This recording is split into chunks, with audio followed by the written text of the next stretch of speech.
Bolbol mga idol, hindi kinaya ang physicality sa PBA, gusto nang umalis at Coach Yeng Yao na dihado.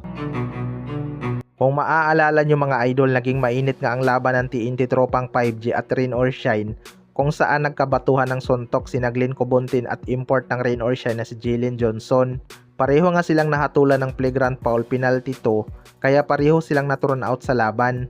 Suspension nga ang naging hatol ni Kumi Willie Marshall sa kanilang dalawa. Pero nagprotesta nga itong si Coach Yeng Yao sa pagsuspended kay Jalen Johnson. Para sa akin mga idol, loging-logi talaga ang Rain or Shine sa hatol na yan dahil import nga ang masususpended sa kanila, habang sa TNT naman ay isang role player lang.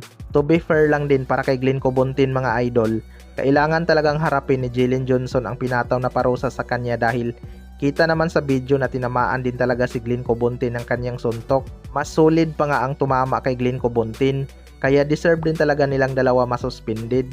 Walang ang special treatment kahit import pa yan, kung nasama sa gulo, may consequence talaga yan. Kahit pa magprotesta si Coach Yeng Yao, may ginawa kasi talaga ang kanyang import. Maliban na lang siguro kung hindi talaga to lumaban at hindi bumitaw ng suntok.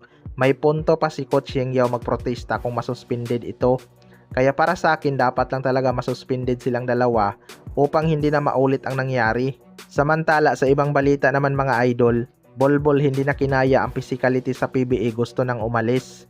Ito nga si Bolbol ang isa sa mga exciting panoorin ngayong Commissioner's Cup mga idol. Kaya pansin talaga natin na kapag may laro ang TNT, dumadami ang nanonood live.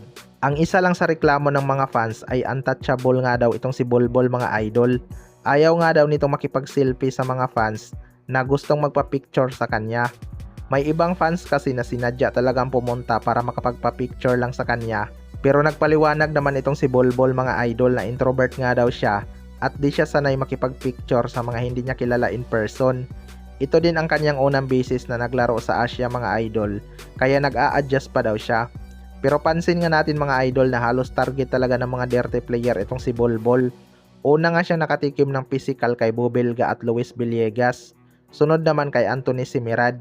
Hindi pa nga tapos ang kalbaryo ni Bolbol mga idol kung hindi siya aalis ng PBA. May naghihintay pa nga sa kanya na sina Calvin Abueva at Cliff Hodge. Sa Barangay Hinebra naman, fans lang talaga ang kanyang magiging mabigat na kalaban dahil hindi naman kilala ang Barangay Hinebra sa mga dirty player.